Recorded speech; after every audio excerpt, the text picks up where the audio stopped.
Okay, thank you very much for the invitation to be here. It's a really great pleasure.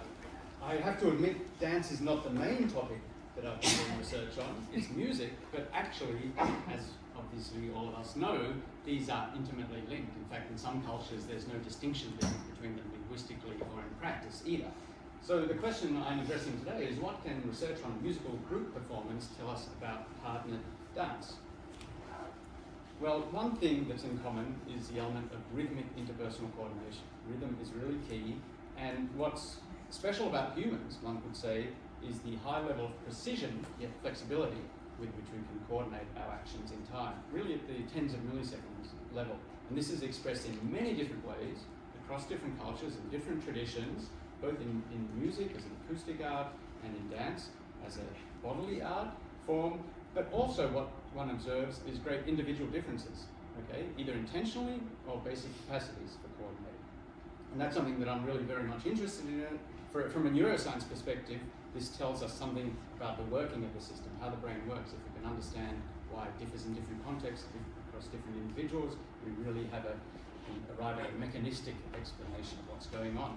And these variations that we see in coordination are quite systematic. You can see these across different cultures and styles. You can see these at the level of individuals. Even if you take people into a laboratory and give them a super simple task, just tap your finger in time with a metronome, and you measure how accurate they are at that task, they vary. Okay, some are about 20 milliseconds, thousandths of a second, and some are kind of 10 times as much out of sync. Now, why is that? So there's a theoretical framework we've been using to address these individual differences. It's from a psychology perspective. So it's a psychology of ensemble performance, and the core idea is that there are a set of ensemble skills that allow people to coordinate in real time. So these skills interact with one another, and they determine the quality of coordination. So you can see in the middle there, the three skills: anticipation, being able to predict somebody else's timing, okay? Adaptation, employing error correction, because inevitably there are errors in timing, okay? These slight millisecond deviations, and these build up over time if they're not corrected and compensated for. And then attention. So playing in a musical ensemble, but also dancing in a group, of course one has to pay attention to your own actions, but you have to pay attention to what's going on around you, other individuals, and in some cases even the overall group output. Now these skills interact with one another, but they also are influenced by higher level cognitive functions. So knowledge, if you know the other people's parts, if you're familiar with their idiosyncratic way of moving or playing their instruments, goals and strategies such as leader-follower relationships, and then social factors. Of course, all of these things are embedded in social contexts usually, so factors such as personality can play a role. So as I mentioned before, I work mainly in the music domain, so we study these things in small ensembles like piano duos. One thing that's worth mentioning even about the music context is that although usually we think of music as an auditory art form, we focus on the sound outputs produced by what are called instrumental movements that trigger actual sounds. There's a great deal of interest in what's been called ancillary motions, such as the body sway of performance. This plays a role in regulating one's own timing, in providing cues to others to coordinate, and also in expressing affective intentions to an audience and to other performers. And this kind of provides a step up into what might be relevant across the domains, from music as an acoustic art and dance as a movement art form. Okay, so what's also should be apparent from this framework is that we have a gradient of what's going on, and this has kind of neurophysiological implications as well, from very basic sensory motor processes through cognitive processes up to social considerations such as personality. So what I'm going to do, in the interest of time, not talk about a great deal at what's happening at each level, but let's spring from the basic sensory motor level to the personality level. So I'll talk about a couple of lines of research on this question. So one line of research looks at a dimension of personality referred to as the locus of control, and how this is related to the error correction, low-level adaptation processes going on at the millisecond timescale. Locus of control refers to the tendency to attribute life events to internal causes, so for example one's own acts or decisions, or external causes, so fate, the deity, God, and people differ on this, how likely they are to attribute life events to these things. Now it turns out when you ask people to do a tapping task with a computer that's programmed to be a little bit challenging, or a little bit, let's say, incompetent and drift in tempo when it's not meant to, and you tell people, okay, synchronize with this virtual partner, but it's going to be a bit dodgy in song trials, so it's really important to maintain a steady tempo, but also maintain synchrony. And it turns out that people who are internal or external locus of control tend to prioritize these different things in different ways. So internal locus of control will employ less adaptation. They'll basically ignore the unstable partner and focus on stabilizing their own finger tapping, whereas external locus of control are more likely to keep trying to synchronize even if the whole thing falls apart in the end. And if you do this in the MRI scanner, you actually find differences in brain activation in regions that in other tasks are linked to self-monitoring, for example, in the people who are more internal focused. This has implications for leadership in ensembles right up to conductors. Okay, now let's jump across to empathy. So the tendency to take others' perspective. So empathy usually has cognitive and affective or emotional dimensions. We're more interested in the cognitive dimensions. So put yourself in somebody else's shoes psychologically. And there are theoretical views about what brain networks are involved in this and how this relates to action understanding, using your own motor system to simulate actions that you're observing and therefore predict what's going to happen next and also infer others' intentions. So it turns out if you get people in the lab, again in the MRI scanner, doing another simple finger tapping task, but in this case, the tempo changes. Like if you imagine an expressively performed piece of music that's getting slower and faster through time, you ask people to tap along with that. It turns out that a lot's going on. You can estimate from their behavior, from their finger taps, how much they're predicting the tempo changes, and people vary in this. And what you then look at in the brain is areas in the brain where activation varies in relation to their behavioral capacities, specifically in relation to prediction. And you see three networks involved. One involved in these very basic sensory motor processes I was mentioning before, one in the action simulation processes, which are basically using your motor system to generate predictions, and then the social cognitive processes. And they're highlighted in green here, and I just want to point out that completely other line of work, study on empathy for pain, for example, when you see the regions activated there, they overlap very nicely with those in our task. So this links up the empathy with basic anticipation processes. Now, techniques such as MRI, you measure brain activation, you measure people's behavior on a task, and you kind of look at the correlation between those. It doesn't really say whether that brain activity is causally related to the behavior that you see. There are, however, neuroscientific methods for doing this. So non-invasive brain stimulation is one of them. Transcranial magnetic stimulation. It's not as dramatic as it looks in that picture. It's not like a huge thunderbolt that explodes on his head. It's very subtle. It feels like you've been flipped with a rubber band or a finger on the head. In any case, in this particular task, we had people play the right hand of a piano piece while they had to they'd rehearse the left hand as well. Okay, it's a two-handed piano piece, but in the lab they're just listening to a recording of somebody else playing the left-handed piece. And there's a tempo change, and what we do is we zap them just at the point of the tempo change on the right, over the right motor cortex, and in theory that's what's simulating the left-hand performance. And it turns out that when they have rehearsed that part before, that interferes with their ability to predict tempo changes in the other part. For a set of pieces where they haven't played the left-hand part before, there's no effect. But what's even more interesting here, the disruption to prediction is correlated with the degree of empathy. So people who are high in empathy actually are disrupted more by this artificial lesion that we cause temporarily, because they usually rely on that system to generate predictions. Another way of getting a little bit more control over what's going on is to assess, in this particular study, is to do an experimental manipulation where we pre-assess people, we assess their empathy, perspective taken specifically, and then bring them into the lab in pairs of high empathy people and pairs of low empathy people, and get them to do a simple music task where they actually, so these are people without formal music training, they don't play an instrument, but we get them to play a music box where they rotate a lever and play a tune. In this case it was Somewhere Over the Rainbow. They play it together, and it turns out that the high empathy people are better at the task. The asynchrony between them is lower than the low empathy pairs. And what's maybe more remarkable is that when we assign leader-follower roles between the people, it turns out that what's actually happening is the low empathy pairs, in the low empathy pairs, the followers aren't so good as predicting the leader's timing. Okay? So empathy doesn't really correlate with leadership. The leaders do what they do to help coordination, but it's really whether the followers can actually use that information depends a little bit on their empathy. Okay.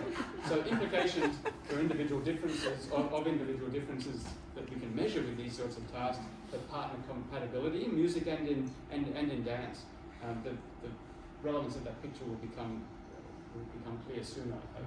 So, okay, you'll find that, psychologists sometimes do experiments which seem super, super obvious, but it still tells you something about how things work and how you can study them. So this particular study we did quite some time ago, where we had pianists come into the lab and record one part of a duet and then come back 3 months later and record the other part of the duet, either with recordings of themselves or with somebody else. And it turns out there's a self-synchronization advantage. You can synchronize better with your own performances, and that's, we argue, because you can simulate those better. You can generate predictions more because you're using the same motor system to do the predictions as did the actual production. Now, work actually done, Anna Zam, who's at Aarhus University as well, has shown that even if you have people record piano performances solo and you measure how similar their tempo is, their preferred tempo, and then bring them together, people who have closer preferred tempi will synchronize better with one another as well. So it's not just a self-advantage, it's people who are like you seem to be better at synchronizing. Okay, but how important is such compatibility? Of course, we can interact quite well with a whole range of people. And it turns out that we're quite good at learning to become familiar, developing familiarity for others. So we went to a top music school in Europe and got piano majors, so people really selected. They had come from the other side of the world to study there because they were so good, brought them into the lab, music that they could easily play. We sent them the parts beforehand to practice and said, now sit down and play it back to back so you can't see each other, you can't give any cues. This is what it sounds like.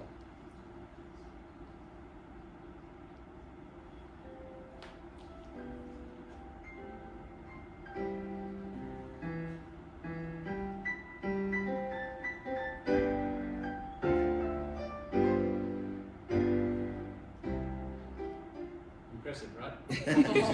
I don't want to say it because I don't want to embarrass. Okay, but then in this particular experiment, we said, okay, don't worry, we'll let you play it a few more times, and so we let them do 6 takes, play it 6 times. So it's only kind of it's a bit longer piece than that. We get them to play the whole piece. It's a short excerpt, and then so after a couple of minutes, this is what it sounds like.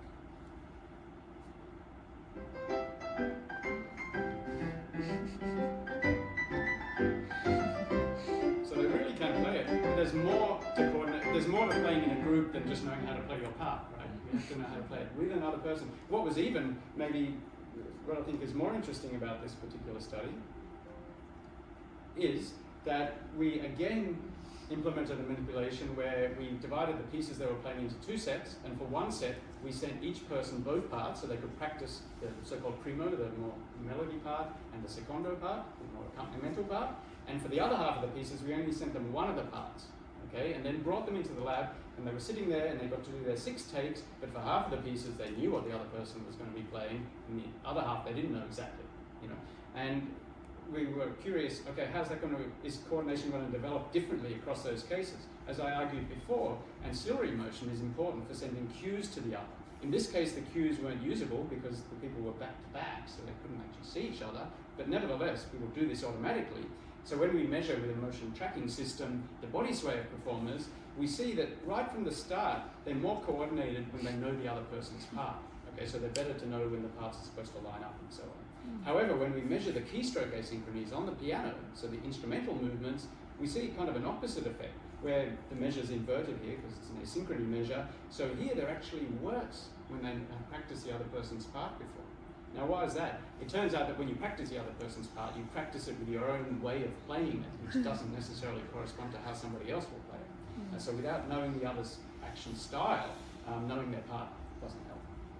Okay, so let's now jump to one of the few studies I've had on dance. So occasionally I do have people coming to me who read about something that I've been doing in music and think, okay, that's going to be relevant to dance as well. So here, Jasmine is a dancer, actually a Lindy Hop dancer, but in Munich, in Germany, and although the study was here, on the Charleston, so which was there'd been a few studies. Charleston was a popular one to study in the lab at turns out. Quite a few studies. In this case, we had novice dancers, not professionals, come in and we motion captured them dancing the Charleston, and then we asked people to, because I was involved, there's finger tapping involved, it seems, in pretty much every study I do. So to tap along, because to dance along and measure that, as some of you know here, it's not a trivial thing, and this was actually done quite a while ago.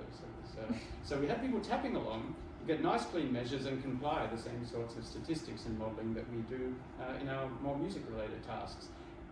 with their own recordings again and others' recordings, but in this case we also tried to quantify how similar the others were, both in terms of physical match, so how similar their bodies were, okay, and also their kinematics, so the velocity profiles of their movements. And what we found was, so physical match, I mean, don't worry too much about the details. We're going to talk about details of data here, but what you can see here is that the coordination, this correlation means that the coordination is better the more similar the people are in terms of their movement kinematics. Okay, so it's not, to put it shortly, it's not how you look. Like the physical match doesn't determine the quality of coordination, the ability to tap with the timing of the Charleston dancers, but it's more how you move. Okay.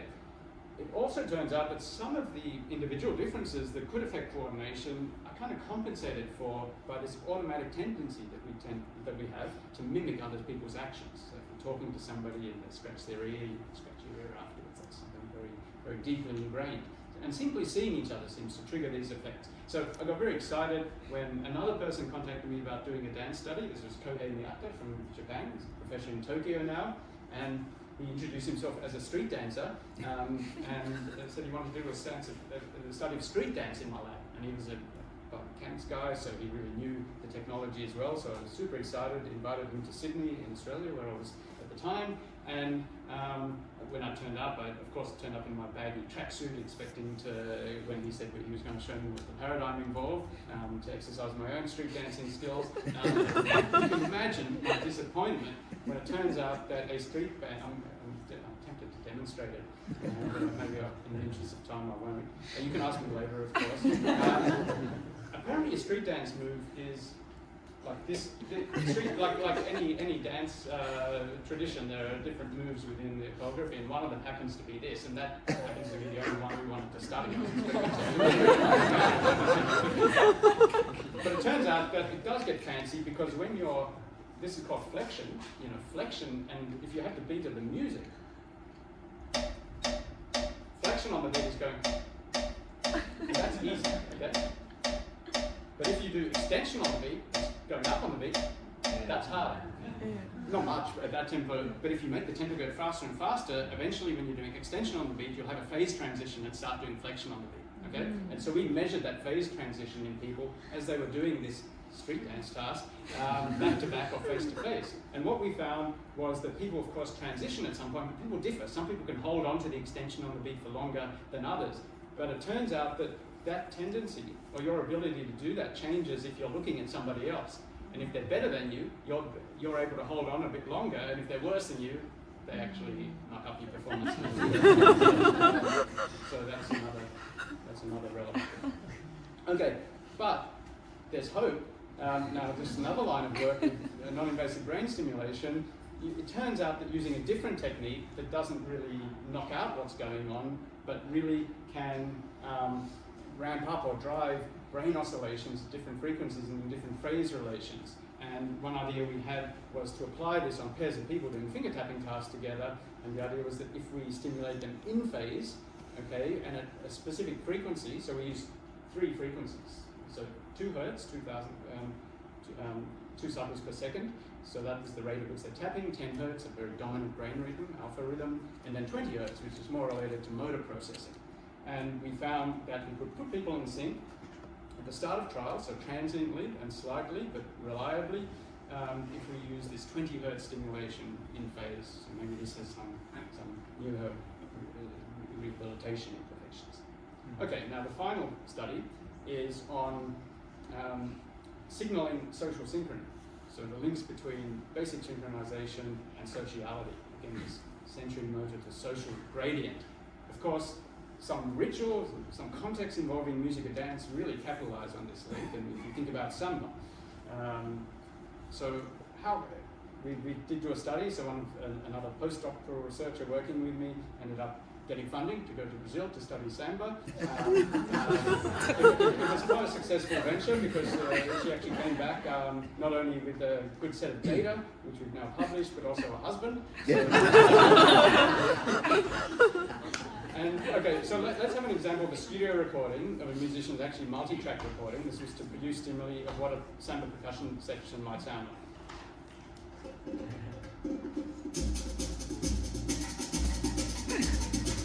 lot going on, pretty tight.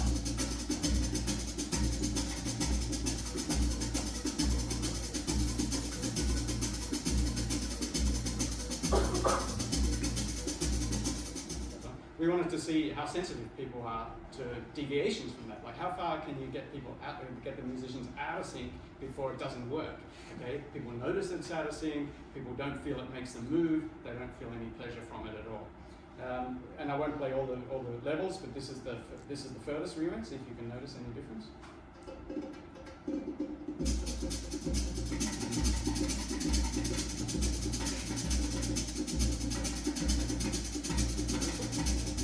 Shifted one part by 83 milliseconds. Okay, it's pretty subtle, but it turns out, this was an experiment we did again in the MRI scanner, people lying there listening to this stuff, and asking them to rate the level of synchrony between the performers, between the parts, the amount of pleasure they experienced listening to it, and the degree to which it made them want to move or dance. Okay, and these were people with this was done in Brazil, and this was people with experience who did go to samba festivals and were interested in it. They weren't experts, but it was an important part of their life, and they varied in that respect as well. Some people just thought, oh, it's cool and we like to go, it's fun, and others, for them, it was a profound sort of meaning of life sort of experience. Okay, and what we found was that regions of the brain that were correlated with these measures, so people were sensitive, their behavioral ratings indicated that they were sensitive to different parametric variations of synchrony. Pleasure correlated with it and movement correlated with it. We did it at different loudness levels because it gets pretty loud, so we thought maybe loudness is what's driving it. That didn't actually make much effect. It was really the timing seemed to be the determinant. And there we find correlations between these ratings and level of activation in the motor system and related regions in the brain, which is really the sensory motor aspect. But more remarkable for us, we found one specific region, the subjungual cingulate, which is implicated in prosocial motion, social bonding, group identification. So this is where the link with the sociality comes into it, and even more kind of strengthening that claim when we classified people as to those who were kind of deep listeners, who this was a profound source of meaning in their life, samba music, versus those who kind of just liked it, but were still into it, but it wasn't so profound. We found activation in this specific region varied markedly between those. It was much higher in those deep listeners. Okay, so I've talked a bit about links between music and dance and made the point that actually in a lot of contexts they're inseparable. So that raises the question for me whether the sorts of ensemble skills that we study in music and we know a lot about and have tasks to assess them, whether they're relevant in the way to which they're relevant, the degree to which they're relevant in dance is an interesting aspect for future exploration. So yeah, I put these pictures here. You probably took this from your website, so maybe I don't know the people there. Very well researched. Yeah. And I play here in the Aarhus Amateur Symphony Orchestra. That's me there. But it turns out I don't know if my colleague on trumpet is apparently a Lindy Hopper here as well. Oh, really? Oh, there you go. So I was going to say, yeah, the question here would be whether these guys here can Lindy Hop. It turns out at least one can. I didn't know your colleagues. Nice. Yeah. And that's it. Awesome.